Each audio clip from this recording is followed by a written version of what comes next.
அப்போஸ்தலர் 4ஆம் அதிகாரம் 32வது வசனத்திலிருந்து 37வது வசனம் வரைக்கும் உள்ள பகுதியை நாம் இன்றைக்கு தியானிக்கவிருக்கிறோம்.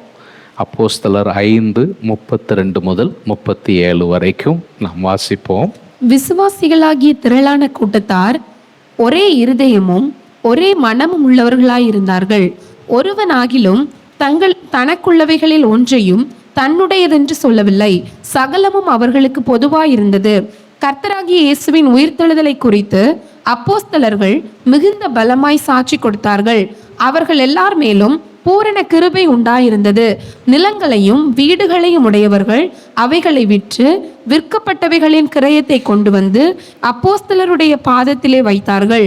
அவனவனுக்கு தேவையானதற்கு தக்கதாய் பகிர்ந்து கொடுக்கப்பட்டது. அவர்களில் ஒருவனுக்கும் ஒன்றும் குறைவாயிருந்ததில்லை. சீப்புரு தீவானும் லேவியனும் அப்போஸ்தலராலே ஆறுதலின் மகன் என்று அர்த்தம் கொள்ளும் பர்னபா என்னும் மறுபெயர் பெற்றவனுமாகிய யோசே என்பவன் தனக்கு உண்டாயிருந்த நிலத்தை விற்று அதன் கிரயத்தை கொண்டு வந்து அப்போஸ்தலருடைய பாதத்திலே வைத்தான். ஆண்டுடைய நாமம் மகிமைப்படுவதாக. நாம் கடந்த வாரத்தில் இவர்கள் பயமுறுத்தப்பட்ட பொழுது தேவ சமூகத்தில் அவர்கள் ஒன்று கூடி ஜெபித்தார்கள். அவ்வாறு ஜெபித்த பொழுது அவர்கள் கூடியிருந்த இடம் அசைந்தது அப்படிங்கிறத நம்ம பார்த்தோம். அப்போ பயத்தை மேற்கொள்ளுகிற தைரியத்தை பெற்றுக்கொள்ளக்கூடிய ஜெபம் அப்படிங்கிறத நம்ம கடந்த வாரத்தில் பார்த்தோம். இந்த வாரத்தில் இந்த ஆதி திருச்சபையினுடைய வாழ்க்கை முறை எப்படி இருந்துச்சு, ஆரம்பத்தில் உண்டான திருச்சபை, அந்த திருச்சபையினுடைய வாழ்வு எப்படி இருந்தது அப்படிங்கிறத சுருக்கமாக லூக்கா விவரிக்கிறார். அதற்கு இறுதியில் ஒரு நல்ல ஒரு சாட்சியையும் சொல்லுகிறார். இந்த மாதிரியான ஒரு வர்ணனை ஏற்கனவே 2வது அதிகாரத்தில் கடைசியில் 42லேருந்து 47 வரைக்கும் உள்ள பகுதியிலையும் அவர் சொல்லி இருக்கிறார். 2ஆம் அதிகாரம் 42லேருந்து 47 வரைக்கும் நீங்கள் பார்த்தீங்கன்னா வாசிக்க வேண்டாம். அங்கே சொல்லி இருக்கிறது அவர்கள் அப்போஸ்தலருடைய உபதேசம், அந்யோன்யம், அப்பம் பெக்குதல், இதில் ஜெபம் பண்ணுதல், இதிலெல்லாம் உறுதியாய் தரித்திருந்தார்கள். கிட்டத்தட்ட நாம் இந்த வேத பகுதியில் 4ஆம் அதிகாரம் 32லேருந்து 37 வரைக்கும் பார்க்கக்கூடிய வேத பகுதியில் இருக்கிற அனைத்து விஷயங்களும் 2ஆம் அதிகாரத்தில் சொல்லப்பட்டிருக்கு. அதுலேயும் சற்று அதிகமாக அப்பம் பிற்குதல் போன்ற விஷயங்கள் எல்லாம் அதிகமாக அங்கே என்ன செய்யப்பட்டிருக்கிறது, சொல்லப்பட்டிருக்கிறத நம்ம கவனிக்க முடியுது. ஆகவே நம்ம ஏற்கனவே பார்த்ததை தான் நம்ம மறுபடியும் திரும்ப பார்க்க போகிறோம். அப்போஸ்தலனாகிய பவுல் சொல்லுவார், சந்தோஷமாக இருங்கள், சந்தோஷமாக இருங்கள் என்று மறுபடியும் சொல்லுகிறேன். எழுதுனதையே திரும்ப உங்களுக்கு எழுதுவது நல்லது தான், அது தவறல்ல. அப்போ சில காரியங்களை மறுபடியும் மறுபடியும் வேதம் சொல்லுவதற்கு காரணம் என்னன்னு சொன்னால், இந்த காரியங்கள் நம்முடைய சபை வாழ்வின் ரியாலிட்டியாக மாறணும் இல்லையா? வேதாகமம் ஒரு காரியத்தை திரும்ப திரும்ப சொல்லுகிறதுன்னு சொன்னால் அது ஏதோ இப்படியெல்லாம் இருந்திருக்கா அப்படின்னு மலைச்சு போய் நிற்கிறதற்காக வேதம் சொல்லவில்லை. இவை எப்படி நம்முடைய வாழ்வில் அப்பியாசமாக முடியும், நம்ம வாழ்க்கையில் இது எப்படி சாத்தியமாக முடியும் அப்படிங்கிற ஒரு கேள்வியை கேட்கணும். அதற்கேற்ற ஒரு வாஞ்சை நம்மில் உருவாக வேண்டும். அதுக்கு தான் வேதத்தில் இதெல்லாம் என்ன செஞ்சிருக்கு, சொல்லி இருக்கிறது அப்படிங்கிறத நம்ம கவனத்தில் வைக்க வேண்டிய ஒரு அவசியம். நாம் வாசித்த இந்த பகுதியில் எனக்கு பிடிச்ச 2 ஸ்டேட்மெண்ட் இருக்கு. என்னை அதிகமாய் கவர்ந்த 2 ஸ்டேட்மெண்ட். அதில் ஒன்று 32வது வசனத்தின் பின்பகுதியில் சொல்லியிருக்கு, ஒருவனாகிலும் தனக்கு உள்ளவைகளில் ஒன்றையும் தன்னுடையது என்று சொல்லவில்லை. இது கொஞ்சம் நீங்க யோசித்து பாருங்களேன். ஒருவனாகிலும் அப்படின்னா அங்கே அன்னைய ஸ்டேஜில் கிட்டத்தட்ட ஒரு 5000 8000 பேர்கிட்ட சேர்ந்திருப்பாங்க. அவர்களில் ஒருத்தர் கூட என்ன செய்யலையா, ஒருவனாகிலும் தனக்குள்ளவைகளில் ஒன்றையும் தன்னுடையது என்று. நம்ம உலகம் எவ்வளவு தூரம் பின்னால போயிருச்சு பார்த்தீங்களா? இன்றைய உலகம் எல்லாவற்றையும் தனக்கு போகத்தான் தானமும் தர்மமும். முதல்ல என்ன பார்த்துக்கிடணும். நான், எனது, என் குடும்பம், எனக்குள்ளது. பிரியமானவர்களே, இன்னைக்கு உலகத்தில் நடக்கிற பல விதமான பிரச்சனைகளுக்கு மூல காரணம் சுயநலம். சுயநலம் தவறு அப்படின்னு நம்ம சொல்றோமா? வேதம் சொல்லுது, உன்னை நேசிக்கிறது போல பிறனை நேசிப்பாயா. அப்ப நம்மளை நேசிக்கிறது தவறே கிடையாது. எப்போ அது தவறாகுதுன்னு சொன்னா, என்னை நேசிக்கிறது மட்டுமே பிரதானப்பட்டு பிறர் எப்படி போனாலும் பரவாயில்ல அப்படிங்கிற நிலைக்கு நாம நம்மளை சுருக்கும் போதுதான் பிரச்சனை வருகிறது. இந்த வசனத்தை வாசிக்கும் போது எனக்கு ரொம்ப ஆச்சரியமா இருந்துச்சு. ஒருவனாகிலும், அதைத்தான் அங்க வேதம் சொல்லுகிறது, விசுவாசிகளான திரளான கூட்டத்தார். நம்மள மாதிரி சின்ன கூட்டம் அல்ல இது. எப்படிப்பட்ட கூட்டம்? திரள் கூட்டம். ஒரு மெகா சர்ச் மாதிரி ஆயிரக்கணக்கான மக்கள் கூடியிருக்கிற சபை, திரளான கூட்டத்தார். ஆனா அவங்களுக்குள்ள என்ன இருந்துச்சாம்?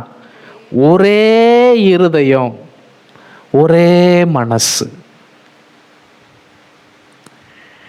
இன்னைக்கு ஒரு குறிப்பிட்ட காரியத்தின் மேல ஒரு 5 நிமிஷம் நீங்க கவனம் செலுத்துங்கன்னு சொன்னா முடிய மாட்டேங்குது. நம்மளால ஒரே ஒரு குறிப்பிட்ட காரியத்தை ஒரு 5 நிமிஷமோ 10 நிமிஷமோ கூட போக்கஸ் பண்ண முடியல. ஒரு குறிப்பிட்ட காரியத்தின் மேல கவனமா இருக்க முடியல. 5 நிமிஷத்துக்கு ஒருக்க நம்ம போனை கையில் எடுக்க வேண்டியிருக்கு. அந்த போன்ல மெசேஜே வரலனாலும் அதை பார்க்க வேண்டியது இருக்கு.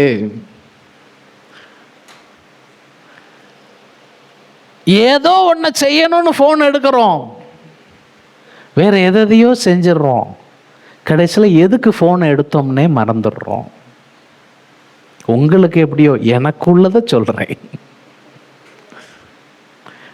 புதுசா ஒன்று சொல்லணும்னு சொன்னா, பட்டன் போன் வைத்திருக்கிறவர்கள் பாக்கியவான்கள்.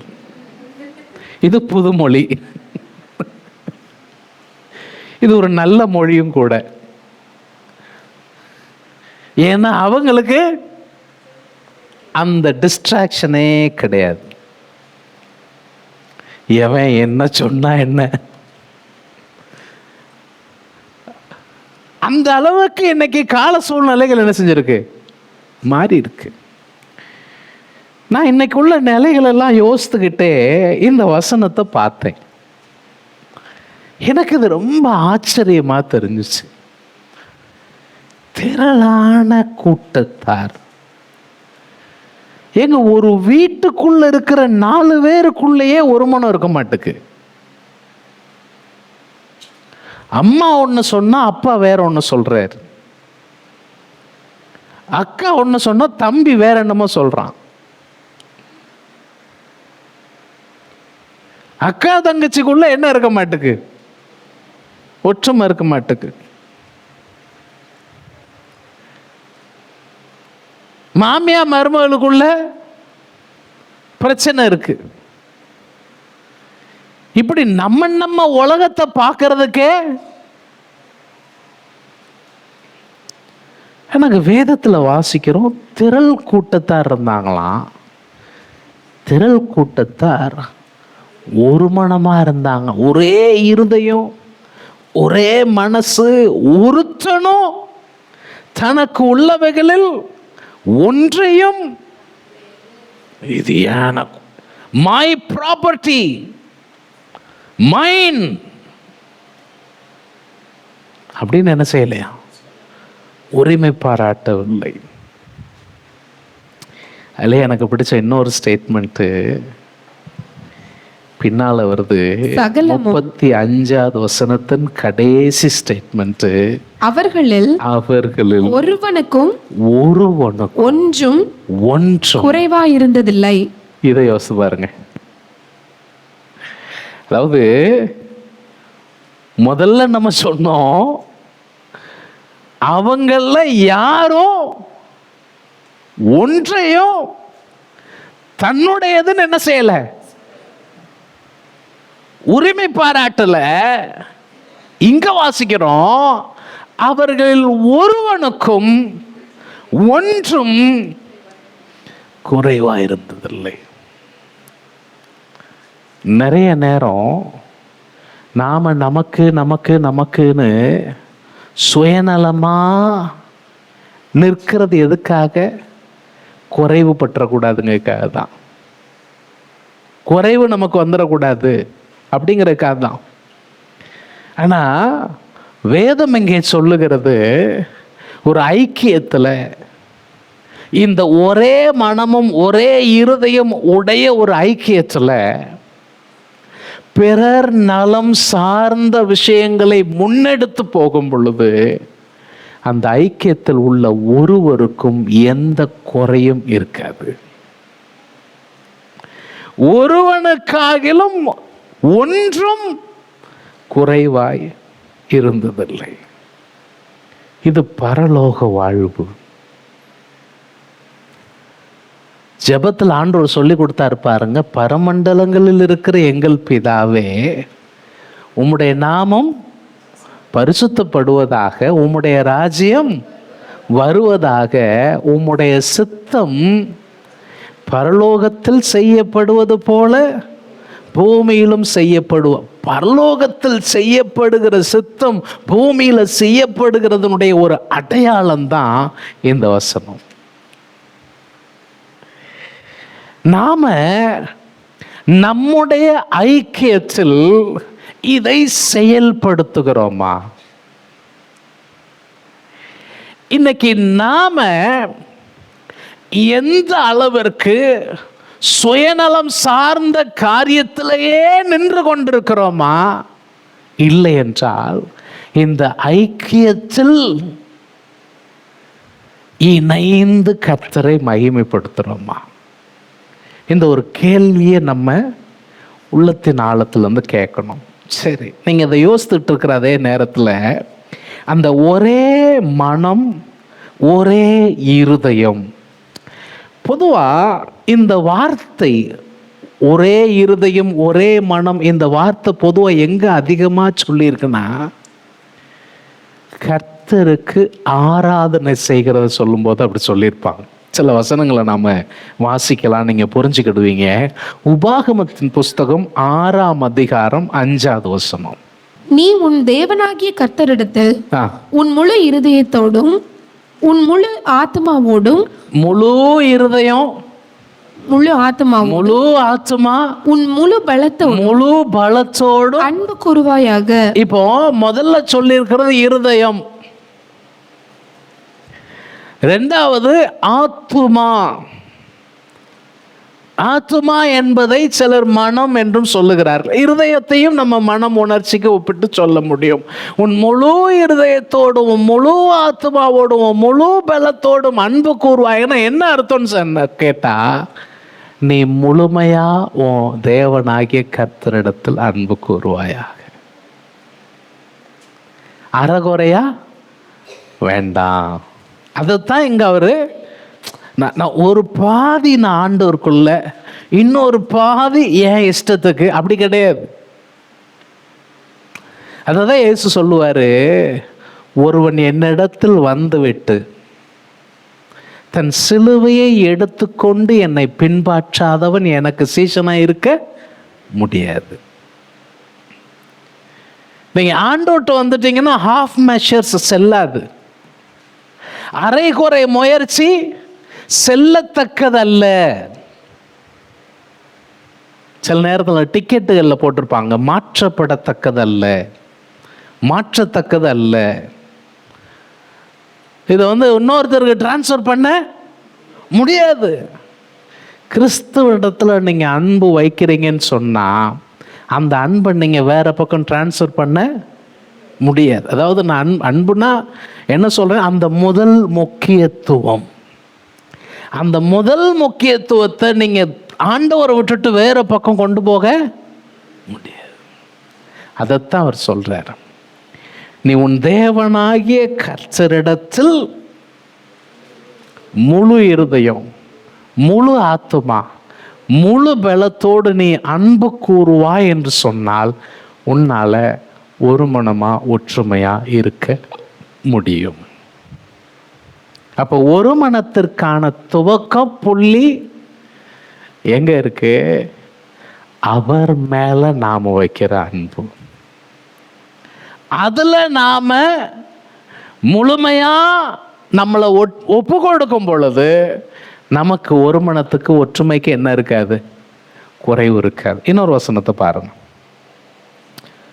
உபாகமம் 10ஆம் அதிகாரம் 12வது 13வது வசனம். இப்பொழுதும் இஸ்ரவேலே, இஸ்ரவேலே, நீ உன் தேவனாகிய கர்த்தருக்கு பயந்து, உன் தேவனாகிய கர்த்தருக்கு பயந்து பயந்து அவர் வழிகளில் எல்லாம் நடந்து. இதுல சொல்ற பயந்து அப்படிங்கிறது ஏதோ ஒரு ஆபத்தை கண்டு பயப்படுகிற பயத்தை சொல்லலை. இங்க சொல்ற பயந்து அப்படிங்கிறது என்னன்னா கனம் பண்ணுகிறது. இப்போ யோசேப்பு சொல்றார் இல்லையா, நான் இவ்வளவு பெரிய பொல்லாப்பை செய்து கர்த்தருக்கு விரோதமா பாவம் செய்ய மாட்டேன். இதுதான் பயம் இல்லையா? அப்போ உன் தேவனாகிய கர்த்தருக்கு பயந்து அவர் வழிகள் எல்லாம் நடந்து. என்னங்க, அவருடைய வழிகள் எதுவோ அதுலெல்லாம் நீ என்ன செய்யணும்? நடக்கணும். நடந்து அவரிடத்தில் அன்பு கூர்ந்து. நான் அவரிடத்தில் அன்பு கூறுகிறேன். நம்ம முதல்ல என்ன வாசிச்சோம்? முழு இருதயம், முழு ஆத்துமா, முழு பலம். இப்படி நான் அவரிடத்தில் அன்பு கூறணும்னு சொன்னா நான் அவருக்கு பயந்து அவருடைய வழிகளில் நடக்கும் போதுதான் இதை நான் செய்ய முடியும். தொடர்ந்து சொல்றாரு, உன் முழு இருதயத்தோடும், முழு இருதயத்தோடும், உன் முழு ஆத்துமாவோடும், முழு ஆத்துமாவோடும் உன் தேவனாகிய கர்த்தரை சேவித்து. அதாவது சேவித்து அப்படின்னா அந்த வார்த்தை பணிவிடை செய்கிறது. இது வேறு வார்த்தையில் சொல்லணும்னா ஆராதனை செய்வது, அதுவும் சேவைதான். இந்த முழு இருதயம் முழு ஆத்துமாவோடு கர்த்தரை சேவிப்பதுங்கிறது ஊழியக்காரங்க மாத்திரம் ஊழியம் செய்யறதுன்னு சொல்லலை. இந்த இடத்துல முழு இருதயம் முழு ஆத்துமா என்று சொல்லும்போது என்ன சொல்றாரு? என்னை அல்லாமல் உனக்கு வேறே தேவர்கள் உண்டாயிருக்க வேண்டாம். நீ என்னிடத்துல வந்துட்டேன்னு சொன்னா முழுமையா என்னிடத்தில் தான் இருக்க வேண்டும். சொல்லுவாங்க பாருங்க, இரு மனம் உள்ளவன் தன் வழிகளில் எல்லாம் நிலையற்றவனா இருக்கிறான். ரெண்டு மனசுல பெரியவங்க சொல்லுவாங்க, ரெண்டு தோணில கால் வச்சு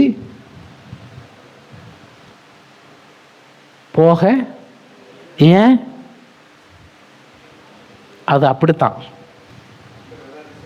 அது வேற வேற திசையில போச்சுன்னா தண்ணிக்குள்ளதான் என்ன செய்யணும்? உழுவணும். வேற வழி கிடையாது.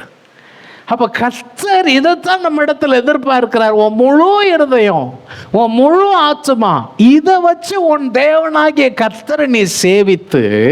நான் இன்று உனக்கு கற்பிக்கிற கர்த்தருடைய கற்பனைகளையும், நான் இன்னைக்கு உனக்கு கற்பிக்கிற கர்த்தருடைய கற்பனைகளை, அவருடைய அவருடைய கட்டளைகளையும் கட்டளைகளை உனக்கு நன்மை உண்டாகும்படி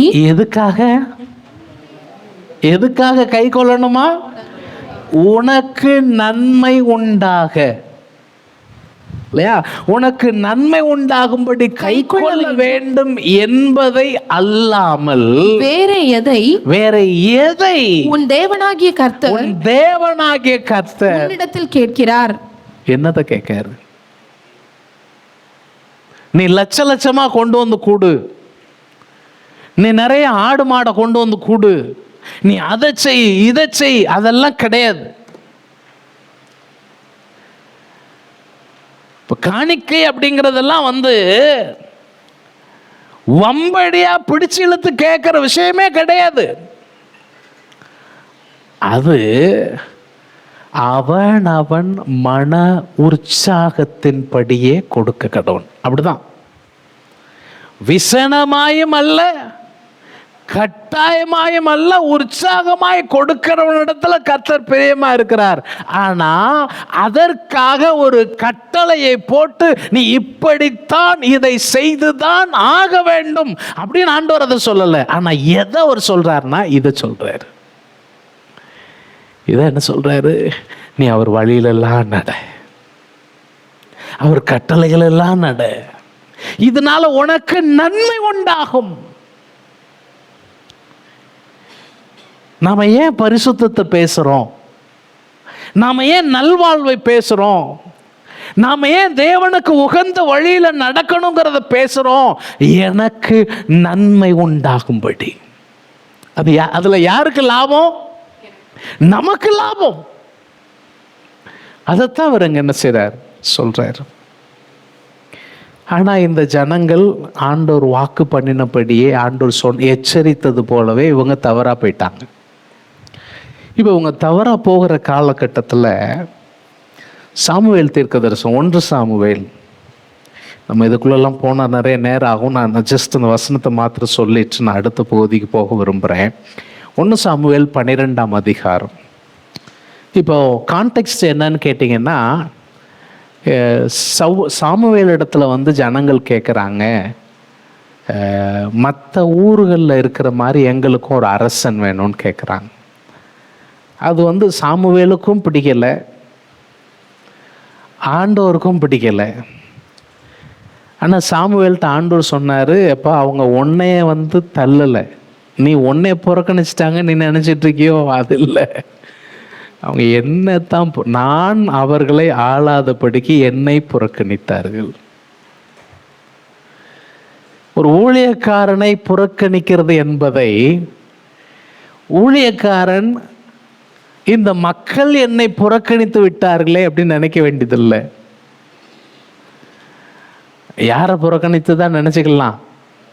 ஆமா, ஏன்னா அவரே புறக்கணிக்கப்பட்டார் அப்படின்னு சொன்னா நாம புறக்கணிப்பை குறித்து பெருசா எடுக்க வேண்டிய அவசியம் இல்லை, வருத்தப்பட வேண்டிய அவசியம் இல்லை. சொல்லிட்டு தான் இப்போ அவர்களுக்கு சவுல ராஜாவா தேர்ந்தெடுத்தாச்சு. சவுல ராஜாவா தேர்ந்தெடுத்த பின்பு சாமுவேல் கொடுக்கக்கூடிய கடைசி ஆலோசனை, இந்த கடைசி ஆலோசனை வேலையில சில பயங்கரமான நிகழ்வுகள் எல்லாம் நடக்கு. இதை பார்த்து ஜனங்கள் பயந்து போய் இருக்கிறாங்க.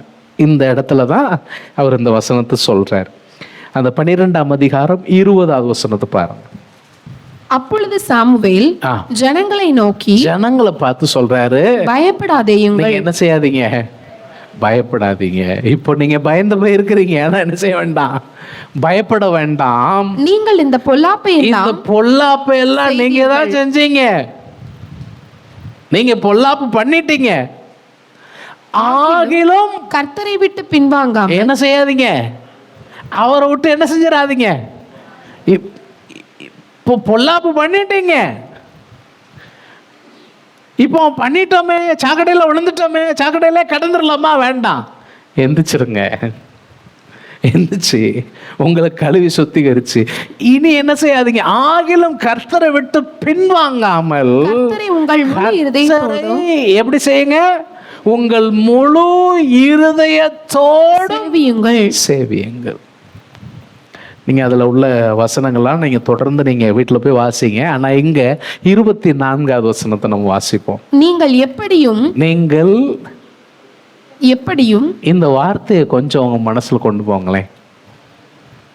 நீங்க அப்படின்னா என்ன அர்த்தம்? எப்படியாவது, கண்டிப்பா இதை மட்டும் தவற விட்டுறாதீங்க. அதான் அதுக்கு அர்த்தம். நீங்கள் எப்படியும் கர்த்தருக்கு பயந்து உங்கள் முழு இருதயத்தோடு உண்மையாய் அவரை சேவிக்க கடவீர்கள். எப்படி சேவிக்கணுமா சொல்லுங்க? உண்மையா? நீங்க எப்படியும் கர்த்தருக்கு பயப்படுங்க. உங்க முழு இருதயத்தோடு உண்மையா அவரை சேவியுங்க.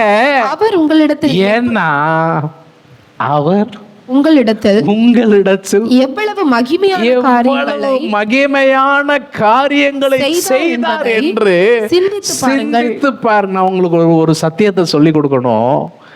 நீங்க ஆண்டவரை சேவிக்க உங்களுக்கு கட்டளை கொடுக்கறதுக்கு முன்னால உங்க வாழ்க்கையில கர்த்தர் மகிமையான காரியங்களை செய்திருக்கிறார். அவர் உங்க வாழ்க்கையில மகிமையான காரியங்களை செய்யாம நீ எனக்கு கீழ்ப்படி என்று அவர் சொல்லுகிறதில்லை. இன்னொரு விதத்துல சொல்லுவோன்னு சொன்னா, அவர் உங்களுக்கு அற்புதங்களையும் அடையாளங்களையும் உங்களுக்கு மீட்பையும் அவர் தராமல் உங்களிடத்தில் அவர் எதையும் எதிர்பார்ப்பதில்லை. அவர் யார்கிட்ட எதிர்பார்க்கிறார் தெரியுமா? யாருக்கு கொடுத்தாரோ அவர்களிடத்தில் எதிர்பார்க்கிறார். கொடுக்காம அவர் எதிர்பார்க்கிறவர் கிடையாது. நல்லா நீங்க தெரிஞ்சுக்கணும். ஆண்டவர் எனக்கு ஆசீர்வாதத்தை தந்த பின்புதான், ஆண்டவர் என்னை மீட்ட பின்புதான் எனக்கு கட்டளைகளை தந்தார். இது பழைய ஏற்பாட்டுக்கும் பொருந்தும், புதிய ஏற்பாட்டுக்கும் பொருந்தும். இஸ்ரவேல் ஜனங்களை எகிப்தின் அடிமைத்தனத்திலிருந்து வெளியே கொண்டு வந்துட்டு தான் அவர்களுக்கு கட்டளைகளை கொடுத்தார். நான் உன்னை மீட்டு கொண்டேன். நல்லா அவர்களுக்கு கட்டளைகளை கொடுக்கும் போதெல்லாம் ஒவ்வொரு நேரமும் அவர் என்ன சொல்லுவார்னு கேட்டா, உங்களை எகிப்து என்கிற இருப்பு கால வாயிலிருந்து நான் மீட்டு கொண்டேன். ஓங்கிய புயத்தோடும் பலத்த கரத்தோடும் உங்களை மீட்டு கொண்டேன். புதிய ஏற்பாட்டிலையும் பாருங்க, புதிய ஏற்பாட்டிலையும் நாம எப்படி வாழணுங்கிறத சொல்லும் பொழுது, முன்னே நீங்கள் இப்படி இருந்தீர்கள், இப்பொழுதோ அவருடைய இரத்தத்தினால கழுவப்பட்டீர்கள், சுத்திகரிக்கப்பட்டீர்கள், பரிசுத்தவான்கள் ஆக்கப்பட்டீர்கள். அப்ப என்னன்னா, என்னை ஆண்டவர் மீட்டு கொண்டார், நான் இயேசுவின் இரத்தத்தினால கழுவி சுத்திகரிக்கப்பட்டேன், மீட்பை பெற்றுக்கொண்டேன். அந்த மீட்பை சொல்லிட்டு தான் நீ இந்த ரட்சிப்புக்கு ஏற்ற வழியில நீ அழைக்கப்பட்ட அழைப்புக்கு பாத்திரவானாய் நடந்துக்கோ. அப்போ இந்த வசனத்தை நம்ம கொஞ்சம் பின்னால இருந்து முன்னால பார்ப்போம். 24 வசனத்தை எங்க இருந்து பார்க்கலாம்? 2வது பகுதி. அவர், எல்லாரும் சேர்ந்து வாசிக்கல. அவர் உங்களிடத்தில், எல்லா சத்தமா வாசிங்க. அவர் உங்களிடத்தில் எவ்வளவு மகிமையான காரியங்களை செய்தார் என்பதை சிந்தித்து பாருங்கள். முதல்ல நம்ம எதை சிந்திக்கணும்? அவர் எனக்கு என்ன செய்திருக்கிறார். அதை சிந்திக்க சிந்திக்க சிந்திக்க எனக்கு ஒரு நன்றி பெருக்கு உண்டாகும். என்னுடைய நன்றியின் வெளிப்பாடு தான் நான் எப்படியும் கர்த்தருக்கு பயந்து என் முழு இருதயத்தோடும் உண்மையாய் அவரை சேவிக்க என்னை உந்தி தள்ளும். அப்படித்தான் பவுல் சொல்றார், கிறிஸ்துவின் அன்பு என்னை நெருக்கி ஏவுகிறது. ஏன்? அவர் என்னை மீட்டு கொண்டார். இல்லையா? சரி, இன்னும் நம்ம சொல்லிட்டு போகலாம். ஆனால் நம்ம காரியம் வேற நம்ம பார்க்கணும். ஓகே, நம்ம இங்கே வந்துடலாம். அப்போஸ்தலர் 4:32 விசுவாசிகளாகிய திரளான கூட்டத்தார் ஒரே இருதயம் ஒரே மனமும் உள்ளவர்களாய் இருந்தார்கள். இப்போ 33வது வசனத்தை பாருங்க. கர்த்தராகிய இயேசுவின் ஆ. உயிர்த்தெழுதலை குறித்து அப்போஸ்தலர்கள் மிகுந்த பலமாய் சாட்சி கொடுத்தார்கள். இந்த வார்த்தையை கவனிங்களேன், மிகுந்த பலமான சாட்சி. எப்படிப்பட்ட சாட்சி? ஏற்கனவே நம்ம 31வது வசனத்துல வாசிச்சோம், அவர்கள் எல்லாரும் பரிசுத்த ஆவியினால் நிரப்பப்பட்டு தேவ வசனத்தை தைரியமாய் சொன்னார்கள் வாசிச்சோம். என்ன செஞ்சாங்க? தேவ வசனத்தை தைரியமா சொன்னாங்கன்னு வாசிச்சோம். இங்க சொல்லியிருக்கு, இவர்கள் மிகுந்த பலமாய் சாட்சி கொடுத்தார்களாம். பலமான சாட்சி அப்படின்னா என்னது? மிகுந்த பலத்த சாட்சினா என்னது? சத்தம் போட்டு பேசுறதா? அற்புத அடையாளங்கள் அவங்க மூலமா நடந்துச்சு. இப்போ உதாரணம் சொல்லுவோன்னா, இந்த அதிகாரத்திலேயே ஆலோசனை சங்கத்தாரால இவங்களை வேற எதுவும் குற்றப்படுத்த முடியாததுக்கு காரணம் என்னன்னா, ஒரு ஆள் கூடவே நின்னார். யாரு? பிறவியிலேயே உடல் ஊனமாய் பிறந்த அந்த மனிதர் சுகமாயி கூடவே நிற்கிறாரு. அவங்களே சொல்றாங்க, நம்ம கண்களுக்கு முன்னால ஒரு பெரிய அற்புதம் நடந்துச்சே, இதை நாம இல்லைன்னு சொல்லக்கூடாது. இது பிளாக் மேஜிக் அப்படின்னு என்ன செய்ய முடியாது, சொல்ல முடியாது. இது மெஸ்மரிசம் அப்படின்னு சொல்லக்கூடாது. இது இது மண்டையை கழுவிட்டாங்க, மூளை செலவை செஞ்சுட்டாங்கன்னு என்ன செய்ய முடியாது, சொல்ல முடியாது. நம்ம கண்களுக்கு முன்னால இது நடந்திருக்கு. பலத்த சாட்சி, உயிர்த்தெழுதலை குறித்த பலத்த சாட்சி. அப்புறம் சொல்லி இருக்கிறாங்க அதன் பின்பகுதியில, அவர்கள் எல்லார் மேலும் பூரண கிருபை உண்டாயிருந்தது. எனக்கு அந்த வார்த்தையை வாசிக்கும்போது ரொம்ப சந்தோஷமா இருந்துச்சு. ஒரு புறம் பலத்த சாட்சி, மறுபுறம் பூரண கிருபை. என்ன கிருபை? எல்லாரும் சொல்லுங்க. அப்படின்னா என்னதுங்க? பூரண கிருபை என்னது? நான் நினைக்கிறேன் கிருபையே பூரணமானதுதான்.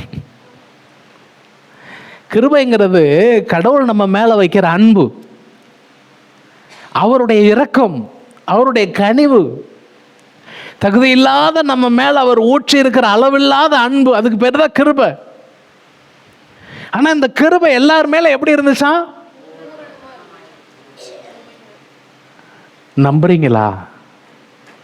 அது அவங்களுக்கு மட்டுமல்ல, இன்னைக்கு தேவ சபையில கூடியிருக்கிற உங்க மேலையும் உங்க எல்லார் மேலையும். எனக்கு அந்த வார்த்தை ரொம்ப பிடிச்சு. அவர்கள், அவங்கள ஒரு சிலர் ரொம்ப கிருபை நிறைஞ்சவங்களா இருந்தாங்க, அப்படி இல்லை. அவர்கள் சொல்லுங்க, பலமுள்ள சாட்சி, பூரண கிருபை.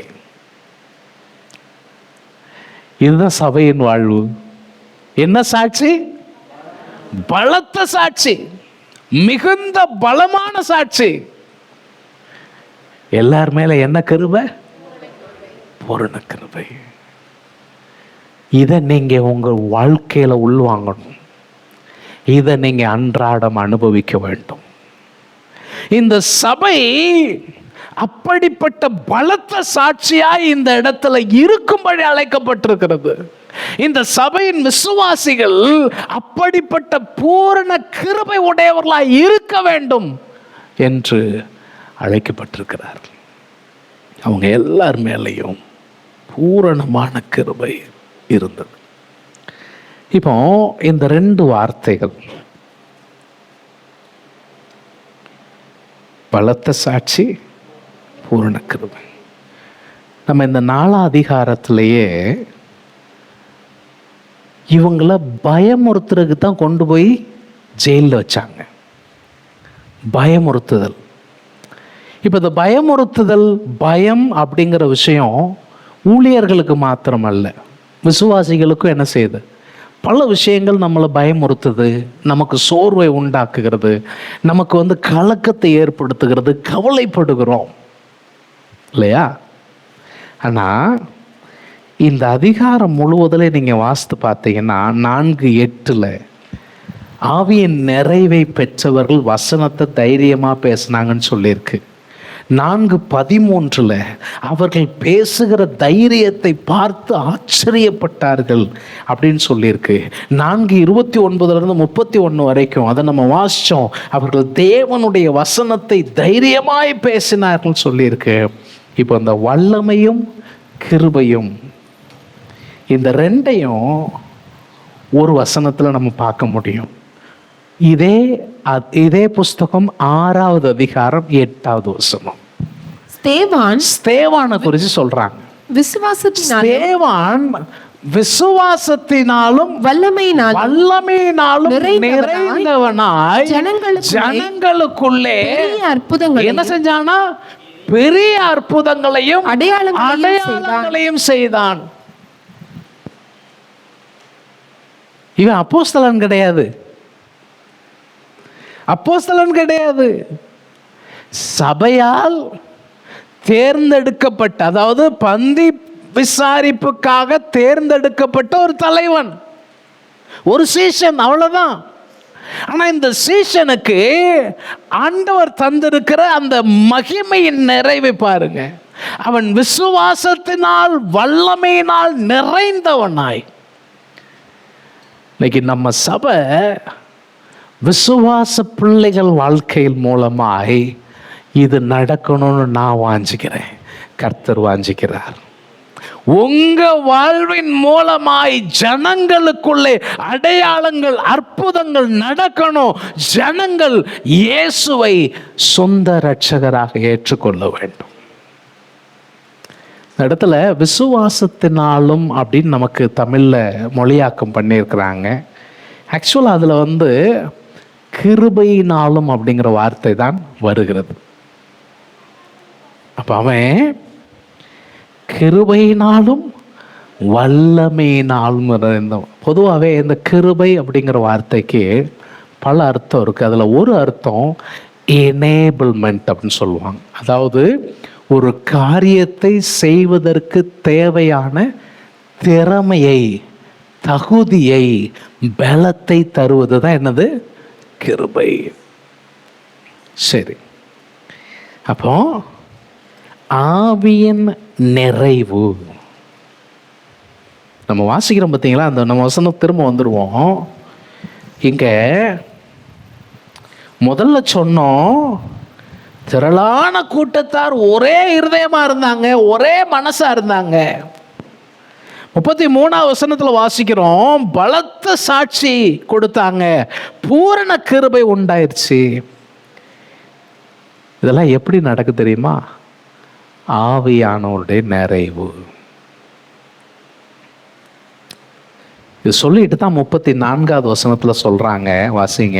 நிலங்களையும் வீடுகளையும் உடையவர்கள் அவைகளை விற்று, அதை என்ன செஞ்சாங்களா? விற்று விற்கப்பட்டவைகளின் கிரயத்தை கொண்டு வந்து, விற்கப்பட்டவைகளுடைய கிரயத்தை கொண்டு வந்து அப்போஸ்தலருடைய பாதத்திலே வைத்தார்கள். இப்போ நீங்க அந்த ஆவியினால் நிரப்பப்பட்டு அப்படிங்கிறத 31வது வசனம், அதனுடைய தொடர்ச்சியாகவே இந்த சபையின் வாழ்வை நீங்க காணணும். நான் சொல்லட்டா, சபையின் யுகம், சபையின் காலம் என்பது பரிசுத்த ஆவியானவருடைய காலம். அப்ப நாம பரிசுத்த ஆவியானவருடைய ஆளுகைக்கு, பரிசுத்த ஆவியானவருடைய நடத்துதலுக்கு உட்பட்டவர்களாய் முன்னேற வேண்டிய அவசியம் நமக்கு இருக்கு. இப்போ இவங்களுக்குள்ள அந்த பகிர்ந்தளிக்கிற மனப்பான்மை எப்படி வந்துச்சுன்னு சொன்னா, ஆவியானுடைய நிறைவுனால தான் வந்துச்சு. இவர்கள் ஆவியின் நிறைவினால தைரியம் மட்டும் அடையவில்லை, இவர்கள் ஆவியின் நிறைவினால பலத்த அடையாள அற்புதத்தை மாத்திர செய்யல, இவர்கள் ஆவியின் நிறைவினால் பகிர்ந்து கொடுக்கவும் சுயநலம் என்கிற ஒரு மிகப்பெரிய தீங்கிலிருந்து விலகி பகிர்ந்தளிக்கிற மிகப்பெரிய பெருந்தன்மைக்குள்ள இவர்கள் ஆவியானவரால் நடத்தப்பட்டார்கள். அல்லேலூயா. சரி, இப்போ இந்த பகிர்ந்து கொடுக்கிற அந்த காரியம் இது எங்கிருந்து வருது அப்படின்னு கேட்டிங்கன்னா, உபாகமம் 15ஆம் அதிகாரம். சீக்கிரம் எடுங்க. உபாகமம் 15ஆம் அதிகாரம் 4வது வசனத்தை பாருங்க. எளியவன் உனக்குள் இல்லாதிருக்கும்படியாக இப்படி செய்ய வேண்டும். இன்று நான் உனக்கு கற்பிக்கிற எல்லா எளியவன் உனக்குள்ள இல்லாதிருக்கும்படியாக இருக்கக்கூடாது. எளியவன் உனக்குள் இல்லாதிருக்கும்படியாக இப்படி. இது என்னன்னு கேட்டீங்கன்னா, இன்னும் இவங்க கானான் தேசத்தை போய் அடையலை. அப்போ இது ஒரு தீர்க்க தரிசன வார்த்தை தான். நீ கானான் தேசத்தை போய் அடைந்து உனக்கு சொத்து எல்லாம் பிரித்து கொடுத்து காணியாட்சியெல்லாம் கொடுத்ததுக்கு அப்புறம் உனக்குள்ள இருக்கிற ஒருத்தர் ஏதோ கடன் ஆயிடுறாங்க. அப்போ கடனான ஒரு நபருக்கு நீ கடன் கொடுக்கிறாய். நீ கடன் கொடுத்துட்டு அவனுக்கு அந்த 7 வருடத்திற்கு பின்பு அவனுடைய அந்த காணியாட்சி நீ அவனுக்கு என்ன செஞ்சிடணும்? திரும்ப கொடுத்துடணும். அவனை நீ அப்படி திரும்ப கொடுக்க வேண்டியிருக்கே அப்படின்னு சொல்லி உன் மனம் கோணக்கூடாது. அவனுக்கு நீ உதவி செய்யணும். அதுதான் பேசிட்டு வர்றாரு. இப்போ பேசும்போது என்ன சொல்றாரு? எளியவன் உனக்குள் இல்லாதிருக்கும்படி இப்படி செய்ய வேண்டும் செய்யணும். 7வது வசனத்துல இருந்து பாருங்க. உன் தேவனாகிய கர்த்தர் உனக்கு கொடுக்கும் தேசத்தில், உனக்கு கொடுக்கிற தேசத்துல எந்த வாசலிலும் அப்படின்னா என்ன அர்த்தம்? உன் வீட்டுல இருக்கிற ஏதோ ஒரு பகுதியில எந்த வாசலிலும் உன் சகோதரரில் எளியவனான ஒருவன் இருந்தால், ஒருத்தன் ஏழையா இருக்கிறான், வழி இல்லாம இருக்கிறான், அப்படி இருந்தா எளியவனாகி உன் சகோதரனுக்கு உன் இருதயத்தை நீ கடினமாக்காமலும், இருதயத்தை என்ன செய்யாத? கடினமாக்காத. கையை மூடாமலும். அப்படின்னா என்ன அர்த்தம்?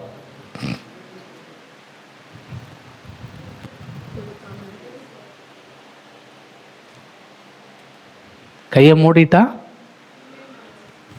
இல்லைன்னு அர்த்தம் இல்லையா?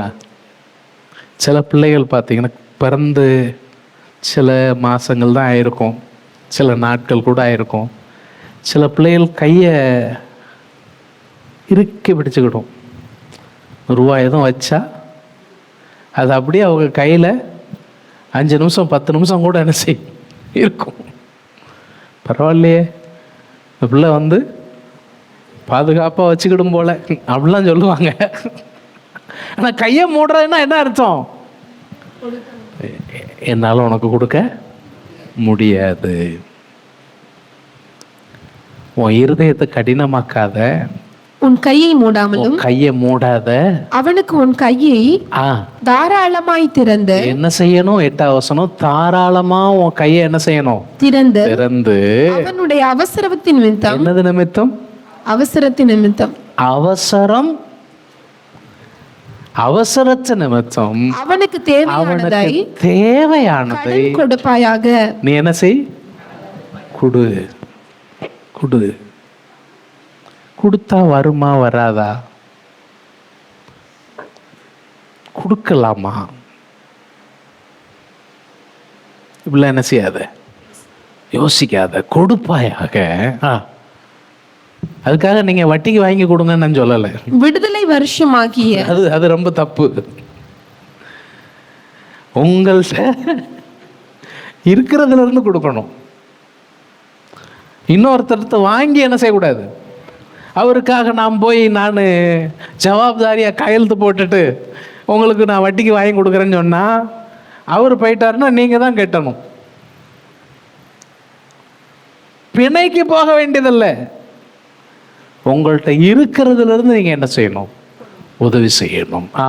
விடுதலை வருஷமாகிய 7ஆம் வருஷம் கிட்டி இருக்கிறது என்று சொல்லி, இவன் இப்போ பணம் கேட்கானே, விடுதலை வருஷம் பக்கத்தில் வந்துருச்சே, கொடுத்தா இவன் திரும்பி தரமாட்டானே, 7வது வருஷம் கொடுக்க வேண்டியது இல்லையே அப்படின்னு என்ன செய்யக்கூடாது?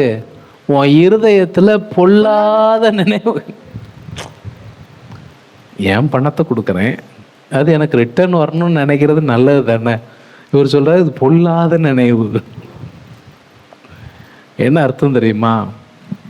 உன் சகோதரனுக்கு உதவி செய்ய வேண்டிய காலத்துல நீ வேற எதுக்கோ அந்த பணத்தை வைக்கணுங்கிறது அர்த்தம் அவசியமானதல்ல. அந்த நேரத்தில் உன் சகோதரனுக்கு உன்னால உதவி செய்ய முடியலைன்னா உன் நினைவு என்ன நினைவு? பொல்லாத நினைவு. பொல்லாத நினைவு கொண்டு ஏழை சகோதரனுக்கு ஏழை சகோதரனுக்கு கொடாம மறுத்து அவன் மேல என்ன கண்ணு வைக்காத.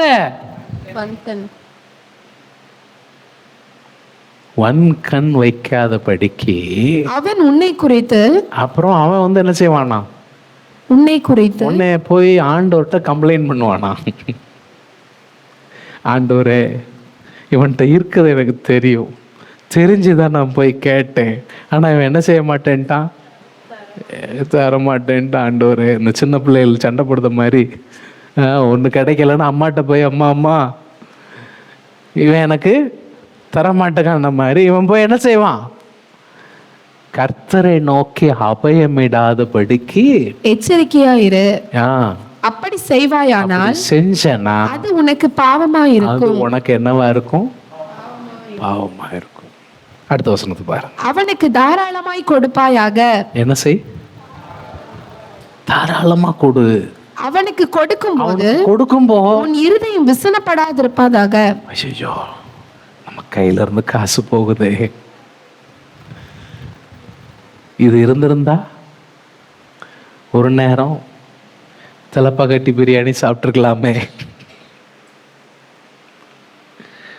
இல்ல ஒரு 2 சென்ட் இடம் வாங்கி இருக்கலாமே. உன் இருதயம் அவனுக்கு தாராளமா கொடுப்பாயாக. அவனுக்கு கொடுக்கும் போது உன் இருதயம் விசனப்படாது இருப்பதாக. அதி நிமித்தமாக உன் தேவனாகிய கர்த்தர் உன்னுடைய எல்லா கிரியைகளிலும் என்னவங்க சொல்லுங்க, எல்லாரும் சொல்லுங்க, எல்லா கிரியையிலும் கொடுக்கறதையும் சேர்த்துதான். எல்லா கிரியைகளிலும் நீ கையிட்டு செய்த எல்லா காரியங்களிலும் உன்னை ஆசீர்வதிப்பார். இந்த பகுதி நம்ம எல்லாருக்கும் ரொம்ப பிடிக்கும். வாக்குத்தத்தம். ஆண்டவர் எனக்கு என்ன கொடுத்திருக்கிறாரு? வாக்குத்தத்தம் வசனமா கொடுத்திருக்கிறாரு. என்ன வாக்குத்தத்தம்? அப்பா, நான் செய்யற எல்லாத்தையும் ஆண்டவர் ஆசீர்வதிப்பாரு. நான் கையிட்டு செய்யற எல்லா காரியத்திலும் ஆசீர்வாதம் இருக்கு. அல்லேலூயா, ஆமென், glory to God. மகிமை எப்போ? தாராளமா கொடுக்கும்போ, விசனப்படாம கொடுக்கும்போ. ஓ, இப்படி இருக்கா? ஆமா, அதோட சேர்ந்து தான் அந்த வசனம் வருது. அதை நம்ம பிரிச்சுட்டு என்ன செய்ய முடியாது, பார்க்க முடியாது. 11வது வசனத்தை பாருங்க. தேசத்திலே எளியவர்கள் இல்லாதிருப்பதில்லை. எப்படி? தேசத்துல எளியவர்கள் இல்லாதிருப்பதில்லை. வாழ்க்கையில் ஏதோ ஒரு சூழ்நிலையில் சிலர் என்ன ஆயிடுறாங்க, ஏழ்மை அடைஞ்சிடுறாங்க. இப்போ சிலர்லாம் பார்த்தீங்கன்னா நல்ல நல்ல திட்டமிட்டு பிழைக்கிறவங்க தான். அவங்களுக்கு கூட திடீர்னு குடும்பத்தில் ஒரு நோய், ஏதோ ஒரு சூழல்ல கம்ப்ளீட்டாக அவங்க கடனாகக்கூடிய சூழல் வந்துடுது. அப்போ உன் தேசத்தில் சிறுமைப்பட்டவனும் எளியவனுமாகிய உன் சகோதரனுக்கு கையை தாராளமாய் திறக்க வேண்டும் என்று கட்டளையிடுகிறேன். கட்டளை யார் கொடுக்கிறா? உன் கைக்கிரியெல்லாம் ஆசீர்வதிப்பேன்னு சொன்னவர் கட்டளை கொடுக்காரு. ஆசீர்வதிக்கிறவர் கட்டளை கொடுக்கும்போது அதை நம்ம என்ன செய்யணும்? கேட்கணும். இப்ப இது கானானுக்குள்ள போனதுக்கு அப்புறம் இப்படி செய்யணுங்கிறத சொன்னாரு. ஆனால் அப்போஸ்தலர் நடபடிகளில் புதுசாக ஒரு சபை என்கிற ஒரு சமூகம் உருவாச்சு. இங்கே கட்டளை எல்லாம் இல்லை, கட்டளை இல்லாமலே அவர்கள் இதை செயல்படுத்துகிறாங்க. இதுதான் புதிய உடன்படிக்கை. இங்க வந்து விசனப்படாதன்னு சொல்லல, உன் கையை முடக்காதன்னு சொல்லல, நீ தாராளமா விரிச்சு கொடுன்னு எதுவுமே சொல்லல. ஆனா தேவை வருகிற பொழுது இடங்களை வைத்திருக்கிறவர்கள் இடங்களை விற்று கொண்டு வந்து அப்போஸ்தலருடைய பாதத்தில் வச்சாங்க. நிலங்களை வைத்திருக்கிறவர் நிலங்களை விற்று கொண்டு வந்து, எப்போ தேவை வருகிறதை பார்த்து, தேவைக்கு ஏற்ற மாதிரி. எல்லாரும் எல்லாத்தையும் வித்துட்டாங்களான்னு அப்படி இல்லை, எல்லாரும் வித்ததா சொல்லலை. அங்கே தேவைகள் வருகிற பொழுது உந்தப்பட்டவர்கள் அதை என்ன செஞ்சாங்க, செய்தார்கள் அப்படிங்கிறத நம்ம பார்க்க முடியும். நமக்கு மீதமுள்ள பகுதியை நான் அடுத்த வாரத்தில் உங்களோடு பேசுகிறேன். பர்னபாவனுடைய உதாரணத்தை. ஏன்னா நான் அதை எடுத்தேன்னு சொன்னால் இன்னும் நேரம் ஆகிவிடும். ஆகவே நம்ம அதை நாளைக்கு அடுத்த வருகிற வாரத்தில் நம்ம அதை தியானிக்கலாம். ஆனால் இங்கே உங்கள் மனசின் ஆழத்தில் பதிய வைக்க வேண்டிய சில முக்கியமான விஷயங்கள். ஒன்று, அவர்கள் தன்னலத்தை முதன்மைப்படுத்தலை. சபையில் இது ரொம்ப தேவையான ஒரு விஷயமா இருக்கு. குடும்பத்தில் இது தேவை, நீங்கள் வேலை செய்கிற இடத்துல இது தேவை. நீங்கள் உயரணும்னு சொன்னால், நீங்கள் எல்லாருக்கும் முன்னால் முன்மாதிரியாக இருக்கணும்னு சொன்னால், உங்களை முதன்மைப்படுத்தாதீங்க. உங்கள் கூட இருக்கிற மற்றவர்களை என்ன செய்யுங்க, முதன்மைப்படுத்தி. நீங்கள் காலையில் எந்திரிச்சது இந்த ஜெபம் பண்ணுங்க, ஆண்டவரே இன்றைக்கு நான் யாருக்காவது ஆசீர்வாதமாக இருக்க எனக்கு உதவி செய்யும்.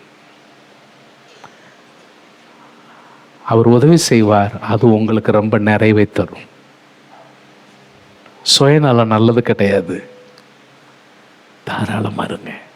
அதை தேவன் ஆசீர்வதிக்கிறவராய் இருக்கிறார். வேதத்தில் பல வசனங்கள் இருக்கிறது. யோவான் ஸ்நானகன் சொல்றான், 2 அங்கி உள்ளவன் தேவையில் ஒருவனுக்கு என்ன செய்யுங்க, கொடுங்க அப்படின்னு ஆண்டவரே சொல்றார். நீ விருந்து பண்ணும்போது வசதியான ஆட்களெல்லாம் கூப்பிடாத, அந்த தேசத்தில் இருக்க கஷ்டப்பட்டவங்களை கூப்பிடு. ஏன்? அவங்க உனக்கு பதில் செய்ய முடியாது. இப்போ நாம் ஏதாவது கல்யாண வீடுகளுக்கு மற்ற எல்லா வீடுகளுக்கு போகும்போது மொய் செய்வோம். இந்த மொய்யை வந்து அவங்க என்ன செய்வாங்க, நோட் பண்ணி எழுதி வச்சுக்கிடுவாங்க. ஏன்? இது வந்து வட்டி இல்லாத கடன் மாதிரி. இவங்க கொடுத்த மொய்யிலிருந்து ஒரு ரூபாயாவது சேர்த்து வச்சு என்ன செய்யணும், திரும்ப என்ன செய்யணும், கொடுக்கணும். ஆனால் அவர் சொல்கிறாரு, நீ கஷ்டப்பட்ட ஆளை கூப்பிடு, அடுத்த வேலைக்கே வழி இல்லாத ஆளை கூப்பிடு. அவன் என்ன செய்ய மாட்டான், டைரி போட்டு எழுத மாட்டான். ஏன்னா அவனுக்கு வழி இல்லை. பரலோகத்தில் உனக்கு பங்கு மிகுதியாக இருக்கும் அப்படின்னு சொல்கிறார். ஒரு ஐஸ்வர்யமுள்ள வாலிபன் இயேசு இடத்துல வந்தான். நித்திய ஜீவனை சுதந்திரிக்க என்ன செய்யணும்னு கேட்டான். அவர் எல்லாம் சொன்னார், இதெல்லாம் நான் சிறு வயசுலேருந்தே செய்கிறேனே. உடனே சொன்னார், உன்கிட்ட ஒரே ஒரு குறை இருக்குது, நீ போ, உன் ஆஸ்தியெல்லாம் என்ன செய், விற்று அதெல்லாம் எனக்கு கொண்டு போய் ஏழைகளுக்கு கொடு, அப்புறம் என்னை பின்பற்றி வா. வசனம் சொல்லுது, அவன் மிகுந்த ஐஸ்வர்யம் உள்ளவன் ஆனபடியால் வருத்தத்தோட ஆண்டவர்கிட்ட வந்துட்டு வருத்தத்தோட போன ஆட்கள் கூட என்ன செய்கிறாங்க, இருக்கிறாங்க. ஆனால் இன்னொருத்தன் அதுக்கு அடுத்த அதிகாரத்தில் லூக்கால சொல்லியிருக்கோம், குள்ளமான ஒரு மனுஷன் குடுகுடுன்னு இயேசுக்கு முன்னால் ஏறி முழுக்கையான வழுக்கையான ஒரு காட்டத்தி மரத்தில் ஏறி உக்காந்துக்கிட்டு இயேசு எப்படிப்பட்டவரோன்னு பார்க்கறதுக்கு அவர் பக்கத்தில் வந்துட்டு, சகைவே கீழே இறங்கு, இன்றைக்கு நான் உன் வீட்டில். அங்கே அவன் சொல்கிறான், போகிற வழியிலே சந்தோஷமாக சொல்கிறான், ஆண்டவரே என் ஆஸ்தியில் பாதியை ஏழைகளுக்கு கொடுக்கிறேன். கொடுக்க சொன்னார் அவர், கொடுக்க சொல்லலை. இயேசு வந்த சந்தோஷம், என் ஆஸ்தியில் பாதி ஏழைகளுக்கு கொடுக்குற. நான் யார்கிட்டெல்லாம் நியாயம் இல்லாமல் வாங்கினோ நாளத்தனையா திருப்பித்தாரு. ஆண்டவர் சொன்னார், இன்றைக்கு இந்த வீட்டுக்கு ரட்சிப்பு வந்தது, இவனும் ஆபிரகாமின் குமாரனாக இருக்கிறானே. பிரியமான தேவனுடைய பிள்ளைகளே, இன்னைக்கு நம்முடைய வாழ்வு சுயநலம் சார்ந்ததா இருக்கிறதா? அல்ல. என்னை சுற்றி இருக்கக்கூடிய என் சகோதர சகோதரிகள் வாழ்வை ஆசீர்வதிக்கிறதாய் இருக்கிறதா? முழங்கால் படிடுவோம், கர்த்தருடைய முகத்தை நோக்கி பார்ப்போம். அந்த முதல் நூற்றாண்டு சபையார் ஒரே மனம், ஒரே இருதயம் உடையவர்களாய் பலமாய் இயேசு கிறிஸ்துவின் உயிர்த்தெழுதலை குறித்து சாட்சி கொடுத்தார்கள். பூரண கிருபை அவர்கள் எல்லாரும் மீதும் இருந்தது. அன்பின் ஆண்டவரே, நாங்கள் வாசிச்ச அந்த வேத பகுதி எங்க சபையின் உண்மையாக, எங்க சபையின் யதார்த்தமாக மாறட்டும். எங்க பிள்ளைங்களுக்குள்ள ஒரு மனம், ஒற்றுமை, ஏக சிந்தை, ஆண்டவரே, தன்னலமா இல்லாமல் பிறருடைய நலனை முதன்மைப்படுத்துகிற தன்மை, இவைகளால் எங்க சபையை நீங்க ஆசீர்வதிங்கப்பா. வசனத்தை கேட்ட பிள்ளைகள் மேல உம்முடைய கரம் இருக்கட்டும். கிருபை கோப்பு கொடுக்கிறோம். மீட்பர் இயேசுவின் நாமத்தில் வேண்டுகிறோம். ஜெபம் கேளும் நல்ல பிதாவே, ஆமென்.